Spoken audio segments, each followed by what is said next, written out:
पण ही ओरिजिनल माळ आहे. तुम्ही किती घासा मोती तसाच्या तसा दिसणार, पूर्ण मोती तशाचा तसा.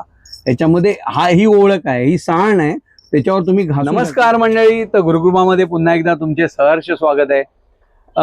आज आपण व्हिडिओ बनवण्याचं कारण की आपला पहिला व्हिडिओ जो आपण आपल्या दुकानातील सर्व प्रकारच्या माळा दाखवल्या होत्या, त्या माळांना, त्या व्हिडिओला माळांच्या एवढा तुम्ही प्रतिसाद दिलात की आतापर्यंत तो किमान 50,000 लोकांनी पाहिला. आणि बऱ्याच लोकांनी तो व्हिडिओ बघून आमच्या दुकानात आले. विविध प्रकारच्या माळा, तशी तुळशीची, स्फटिकाची, करुंगळीची माळ, अशा विविध माळांची चौकशी केली. पण त्या व्हिडिओमध्ये आपण ह्या माळा दाखवल्या नव्हत्या, ज्या आम्ही आज ह्या व्हिडिओमध्ये दाखवणार आहोत. ह्या जरा जवळून दाखवा लोकांना. जसं की ह्याला म्हणतात वैजयंती माळ आहे, त्याच्यानंतर ओरिजिनल आपली मोतींची माळ आहे, त्याच्यानंतर मुंगा माळ आहे, त्याच्यानंतर हे सफेद गुंजा आणि लाल गुंजा, त्याच्याबरोबर ही आपली कमळगट्ट्याची माळ आहे जी अतिलक्ष्मीला प्रिय आहे. आणि याच्यामध्ये विविध प्रकार आपले मुंगा माळाचे आहेत. आता सुरुवात करायची झाली तर मुंगा माळ आहे ती मंगळाशी निगडीत जे माणसांना त्रास असतो त्यासाठी ही वापरली जाते. त्याची सविस्तर मी माहिती तुम्हाला सांगतो. त्याच्या अगोदर आपण ही वैजयंती माळा बघूया. वैजयंती माळ ही लक्ष्मी प्राप्तीसाठी किंवा घरामध्ये सकारात्मक वातावरण वाढण्यासाठी हिचा उपयोग केला जातो. ही विष्णूला प्रिय आहे, त्यामुळे हिच्यावर तुम्ही विष्णूचा जप करू शकता. ओम नमो भगवते वासुदेवाय, किंवा तुम्हाला जो प्रिय असेल तो. स्वामींचं रूप, विष्णूचं रूप काय वेगळं नाही, एकच रूप आहे. स्वामींमध्येच दत्त, दत्तमध्येच विष्णू, असं सगळं हे लिंक आहे. हे सगळ्यांचं रूप एकच असल्यामुळे तुम्ही याच्यावर विष्णूला प्रिय असणाऱ्या जेवढे जेवढे त्याच्यामध्ये विष्णूचे अवतार आहेत त्यांचा पण याच्यावर जप करू शकता. त्यासाठी वैजयंती माळ आहे. त्याच्यानंतर ही जी व्हाईट गुंजामाळ आणि लाल गुंजामाळ, ही आपल्या नकारात्मकता जी असते ती कमी करण्यासाठी, नजर बाधासाठी, ज्यांना कोणाला नजर लागते त्यांनी ही आपल्या गळ्यात घातली तरी चालते. किंवा याच्या ज्या गुंजा येतात, लाल गुंजा, त्या लक्ष्मीला अतिप्रिय असतात. त्या आपण लक्ष्मी कुंचन वगैरे सेवा असते किंवा कवडी वगैरे, त्याच्याबरोबर ह्या गुंजा पण ठेवल्या जातात. ते घरामध्ये ठेवल्यामुळे कायम घरामध्ये सकारात्मक वातावरण निर्माण होतं. त्यामुळे घरामध्ये सुख, शांती, समाधान हे सर्व मानलं जातं. हा श्रद्धेचा प्रश्न आहे, तर हे तुम्ही घेऊ शकता. त्याच्याबरोबर ही कमळ काकडी ज्याला म्हणतात, कमळ बीजची, ती पण आपल्याकडे माळ उपलब्ध आहे. आता ही आहे, ही लक्ष्मीसाठी प्रिय आहे. तर तुम्ही श्रीयंत्रावरती वेटोळे करून घालू पण शकता, किंवा तुम्ही त्याच्यावर श्रीसूक्ताचा पाठ पण करू शकता. तसंच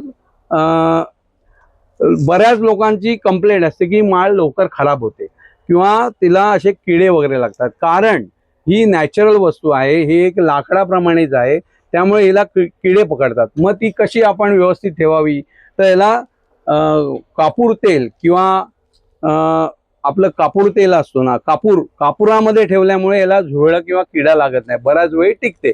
तर कोणाची कंप्लेंट असेल तर त्याने हे करून बघावं, त्याच्यामध्ये कापूर किंवा तेल लावून ठेवून द्यावं. आता राहिली माळ आपली मोती माळ आणि मुंगा माळ. त्याबद्दल आपण महेश बरोबर बोलूया. तर ये महेश, मोती बद्दल काय सांगशील? तुम्हाला नमस्कार, आपलं स्वागत आहे. हा महेश जाधव आहे, आपल्या दुकानात असतो. तुम्ही तुमच्या काय लोकांच्या समस्या वगैरे आहेत त्या पण सांगता, त्याच्यावर तो तारखेप्रमाणे तुम्हाला डेट प्रमाणे माहिती सांगतो. म्हणजे चांगला अभ्यास पण केलेला आहे त्याने, आणि त्यांना ज्यांना सांगितलंय त्यांना चांगला अनुभव पण आलेला आहे. तर मोतीमाळेबद्दल काय सांगशील? नमस्कार. मोतीमाळेबद्दल सांगायचं म्हटलं तर मोतीमाळ ही चंद्राशी निगडीत आहे. चंद्रग्रहाला ही रिप्रेझेंट करते. ज्याला म्हणतात ना, जास्त विचार, अतिविचार ज्याचे येत असतील त्यांनी ही माळ घालावी. ज्याचा कॉन्फिडन्स वीक झाला असेल त्यांनी ही सुद्धा माळ घातली तरी चालते. परत आपण म्हणतो की माणूस जास्त चिडचिड आहे, चंचल आहे, त्यांनी सुद्धा ही माळ घातली तर तो माणूस चंचलता कमी होते, वादविवाद करणं कमी होतात, माणूस शांत होतो. त्यामुळे ह्या माळेचे खूप असे फायदे आहेत. आणि त्याच्याबद्दल बोलायचं तर ही ओरिजिनल कशी ओळखायची, तर ही नॅचरल माळ आहे बघा. जर डुप्लिकेट असेल त्याच्यावरचा छिलका निघून जाणार, पण ही ओरिजिनल माळ आहे. तुम्ही किती घासा मोती तसाच्या तसा दिसणार, पूर्ण मोती तशाचा तसा. याच्यामध्ये ही ओळख आहे, ही सांण आहे, त्याच्यावर तुम्ही घासू शकता, काहीच होणार नाही. याला साधा असेल तर तुटून जाणार तो. त्यासाठी ओरिजिनल ओळखण्याची पद्धत ही आहे. त्याच्यानंतर आपला मुंगा माळेबद्दल काय सांगशील? नमस्कार. तर ही आहे मुंगा माळ. आपण मंगळ ग्रहासाठी, याला 9 नंबर म्हणजे मंगळ म्हणतो आपण. मंगळासाठी ही माळ खूप चांगली आहे. हो. द्यायला म्हणजे त्याचा कॉन्फिडन्स वीक असेल ही पण माळ कॉन्फिडन्ससाठी चांगली आहे. परत प्रोटेक्शनसाठी सुद्धा वापरली जाते. माणूस ही घातल्याने निडर बनतो. भीती ज्याच्या मनात असेल, ज्याला वाईट स्वप्न पडत असेल, त्याची सुद्धा हे कमी करण्याचं काम ही माळ करते.